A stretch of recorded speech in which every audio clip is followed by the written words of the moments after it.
Greetings and welcome to the channel. Now today is another folktale day, another old story, and this is about a shepherd and a wolf. Now the other day I was in the old village of Northworthy, which was now called De Ardeby, for those Vikings came and took over the place, and we kicked out those pesky Saxons and we made it our home.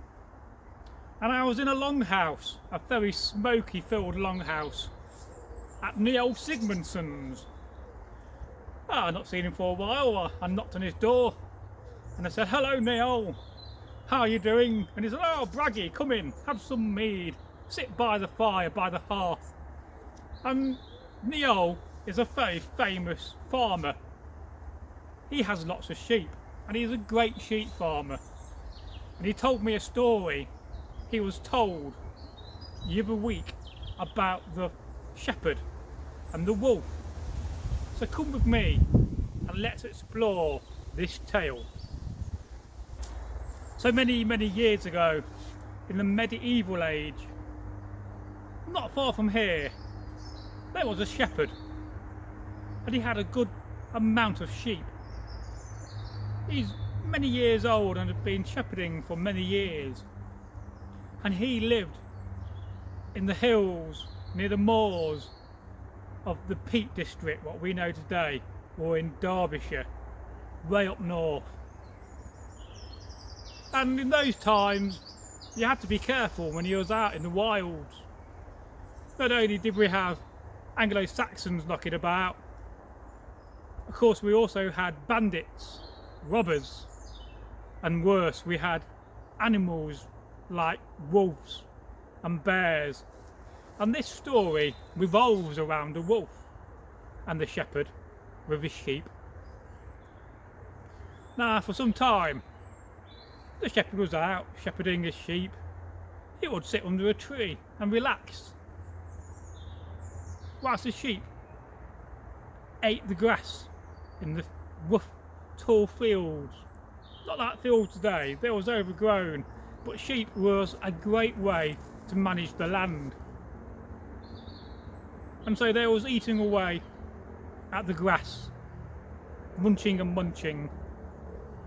But he had a problem with a wolf. A wolf kept on following the sheep. And this kept on happening, but the wolf did not attack the sheep. He would follow the sheep, he would walk around them with his big eyes staring at the sheep. Perhaps he was thinking of eating them, attacking them for food, but this never happened. And for a long time, over a few seasons, and a season is a year, for the spring and the summer and the autumn, for in the winter he would bring the sheep down to his longhouse and he would house them in an outbuilding. He was quite lucky, he was quite wealthy, he had a bit of land, a nice longhouse, and a separate building to keep his animals in. He had a few horses, he had a few cows, but he had a lot of sheep. And so the next season came along, and again one day when he was sitting under a tree whilst his sheep were grazing, the wolf appeared. But again he did not attack the sheep. He would walk round them like he was protecting them, like he was guarding the sheep. And this is what the shepherd thought. He thought, "Oh, this wolf is not eating my sheep. He's protecting them. He's looking after them. Very unusual, I'm sure you agree. If I was a wolf and I saw sheep, I'd be thinking, that's food for my dinner." And so this continued to happen. But one day, he had to go into the local town. In this case, it was Nottingham. He needed to go to the market on market day. He needed to sell some of his sheep. He took a few with him, and he left the others in a field near the high peak, near the moors. And he thought to himself, well, that wolf's not going to be a problem. He's going to do what he does every day. He's going to guard my sheep, he'll walk around them in the wolf manner, and he will guard my sheep. And so the man, the shepherd, he went to market. It took him all morning to walk there, and he did his business. He stayed the night in a mead hall, paid a few coin out of his profit, for some mead and a good meal, which by the way was mutton, was sheep itself. He loved eating sheep. He found a nice bed, he paid for that as well, and early in the morning he got up and set about going back to his land to check on his sheep.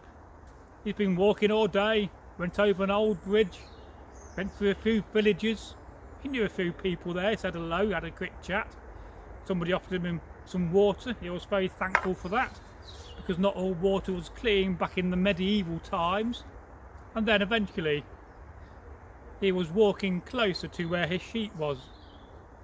He came through a wood, through a clearing, and to a field where he kept his sheep. But to his shock, to his horror, all the sheep were dead. They had indeed been butchered by this wolf. And the moral of this story is be careful who you choose as friends, for some friends would indeed be a wolf in sheep clothing. And what do I mean by that? Well, we've all had experience in life where we befriend somebody and that friend has betrayed us. That friend has stabbed you in the back. He's told lies about you and so forth. So the moral of this story is be careful who you choose as friends. Don't choose a wolf, for they will come and bite you if you're not careful. And I often say this to people in life, in the modern world we live in, that it's better to have 5 good friends than 25 bad friends, because they will do you harm and they will not be good for you. So be careful out there in the world.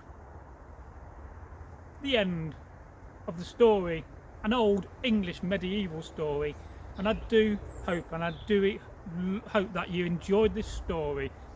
If you do, leave a comment and subscribe. Now at the moment only 34% of you are subscribed to the channel, so please do go and subscribe. And if you're not a member of YouTube, sign up. It is free to be a member of YouTube, to sign up to have a free account. Of course you can pay to have ads-free YouTube, which I don't always recommend, but you can join YouTube for free. So it's goodbye from me until we meet again in another story. Whoa!